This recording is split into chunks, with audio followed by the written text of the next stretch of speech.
মাওয়া বাংলাদেশের মুন্সিগঞ্জ জেলার লৌহজং উপজেলার একটি অতি গুরুত্বপূর্ণ এবং ঐতিহ্যবাহী একটি এরিয়া।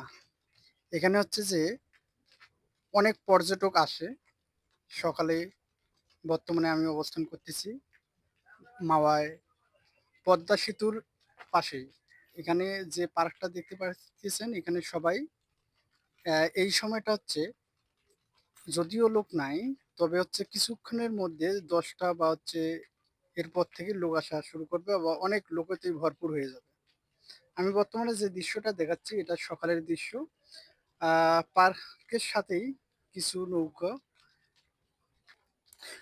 আমার অনেক দিনের আশা ছিল মাওয়ায় আসবো। ভগবান কৃপায় সেই আশাটি আজকে আমার পূরণ হয়ে গেল।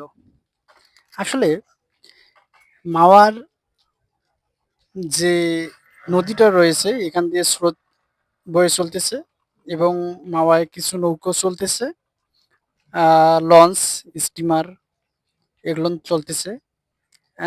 কিছুক্ষণের মধ্যেই হচ্ছে যে হয়তো সূর্যটা উদয় হবে। তখন আমরা আরো অনেক কিছু দেখতে পারবো। বর্তমানে আমি রয়েছি ঘাটের নিচে। অবশ্য হচ্ছে নদীর খুব কাছেই, কিনারেই। নদীটির এ প্রান্ত থেকে ও প্রান্ত দেখা যাচ্ছে না অবশ্যই। তবে এটা সত্যি, এটা বাস্তব।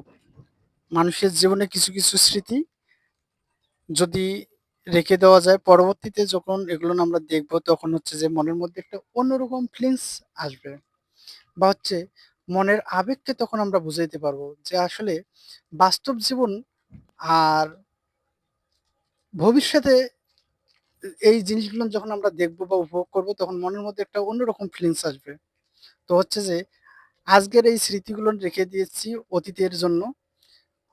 পরবর্তীতে আমার হচ্ছে যে পরবর্তী আমার বাচ্চাই হোক বা হচ্ছে যে আমার হচ্ছে যে ছেলেপেলেরে, আমি যে কোথায়, কোথায় গিয়েছিলাম এই দৃশ্যগুলো তাকে হয়তো দেখাইতে পারবো না।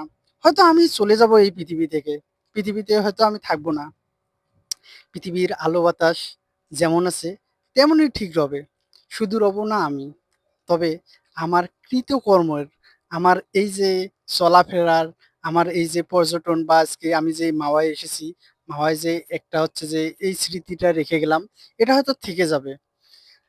যেমন আছে এই পৃথিবী তেমনই ঠিক রবে। সুন্দর এই পৃথিবী ছেড়ে আমাকে চলে যেতে হবে। শুধু আমিই রব না। তাই আমার একটা আশা আছে। আশাটা এরকম, এমন জীবন করিব গঠন, নিজে মরিলে হাসিব, কাঁদিবে এই পৃথিবীর জীবন। পৃথিবীর ভুবনকে কাঁদাইতে চাচ্ছি এভাবে যে আমি এমন কিছু কর্ম করে যেতে চাচ্ছি যে কর্মগুলো হচ্ছে যে ভালো দিক, সবাইকে যেন হচ্ছে যে এই ভালো দিকটা যেন সবাই পজিটিভ ভাবে নেয় বা আমি এই পৃথিবী বা এই যে পৃথিবীতে যে আমাকে উপরওয়ালা পাঠাইছে, যার কারণে হচ্ছে যে আমি পৃথিবীতে এসে যেন ভালো কিছু করতে পারি। সবাই আমার জন্য এই দোয়াই করিবেন। হচ্ছে যে সবার উদ্দেশ্যে বলতেছি আমার হচ্ছে ইউটিউব চ্যানেলটাকে অবশ্যই লাইভ সাবস্ক্রাইব দিয়ে পাশে থাকবেন এবং পরবর্তী এরকম দর্শনীয় স্থান বা অনেক কিছু আপনাকে যেন দেখাইতে পারি। আপনারা যদি আরো অন্য কিছু বাংলাদেশের মধ্যে কোনো জেলার কোনো কিছু দেখতে চান তাহলে আমাকে হচ্ছে কমেন্ট করবেন। আমি অবশ্যই সেখানে যেয়ে আপনাদের ওই স্থানটা অবশ্যই দেখার চেষ্টা করব। সবাইকে ধন্যবাদ। সবাই পাশে থাকবেন আমার।